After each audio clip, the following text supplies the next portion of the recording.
हम लोग चाहते हैं भगवान श्री नरेंद्र मोदी जी का जो पटना में 112 करोड़ रुपए से भव्य मंदिर बनने जा रहा है, उस पर कल्याण हो, भक्तों का कल्याण हो।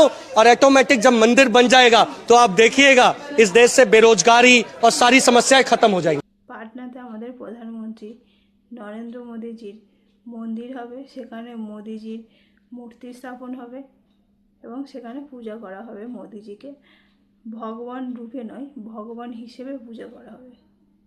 তাহলে কি আমরা এখন থেকে ভগবান হিসেবে মোদিজিকে পূজা করব? মানে উনি বলছেন যে মোদিজিকে পূজা করলে এই দেশের যে বেকারত্ব সেটা মিটে যাবে, সমস্ত যে প্রবলেমগুলো আছে সব সলভ হয়ে যাবে। তার জন্য কি করতে হবে? আমাদের মোদিজিকে পূজা করতে হবে। একটা মানুষকে ভগবান মনে করা আর ভগবানের সাথে গুলিয়ে ফেলা দুটো কিন্তু আলাদা। আমরা নিজেদের জীবনে কাউকে না কাউকে ভগবান মনে করি।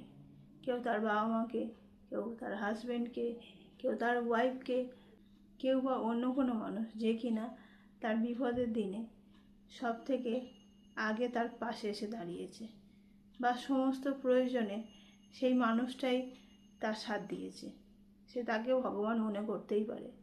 তা বলি কি ভগবানকে পূজা ছেড়ে দিয়ে সেই মানুষটাকে কি ভগবানের আসনে বসিয়ে পূজা করবে?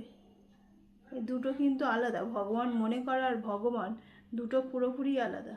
আজকের এই মানুষগুলো আমাদের প্রধানমন্ত্রীকে নিয়ে যে কাজগুলো করছে, এর ফলে অপমানিত বলো আর ট্রোল করা বলো, যাই বলো, সব কিছু সহ্য করতে হবে কিন্তু প্রধানমন্ত্রীকে, মানে নরেন্দ্র মোদীকে। কারণ এই সমস্ত কথা যেগুলো করছে তাতে জানি না ওনার কতটা সম্মান বাড়ছে বা ওনাকে কতটা মানুষ ভগবান মনে করছে।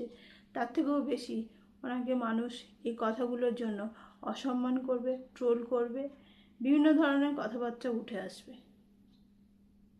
একটা মানুষকে ভগবানের মতো মনে করে এই যে কাজগুলো করছে সেগুলো একেবারেই উচিত নয়। অন্তত একজন হিন্দু ফ্যামিলির মেয়ে হিসেবে বা নিজেও ভগবানকে পূজা করি সেই জায়গা থেকেই বলছি যে কোনো মানুষকে ভগবান মনে করা আর তাকে ভগবানের সাথে গুলিয়ে ফেলা বা ভগবানের সাথে এক আসনে বসানো, এগুলো মেনে নেওয়া যায় না। এগুলো একটু বাড়াবাড়ি হচ্ছে। রাম মন্দিরে যে টাকা চুরি হয়েছে সেই নিয়ে এই ভদ্রলোক কি বলছে একটুখানি তোমরা শোনো।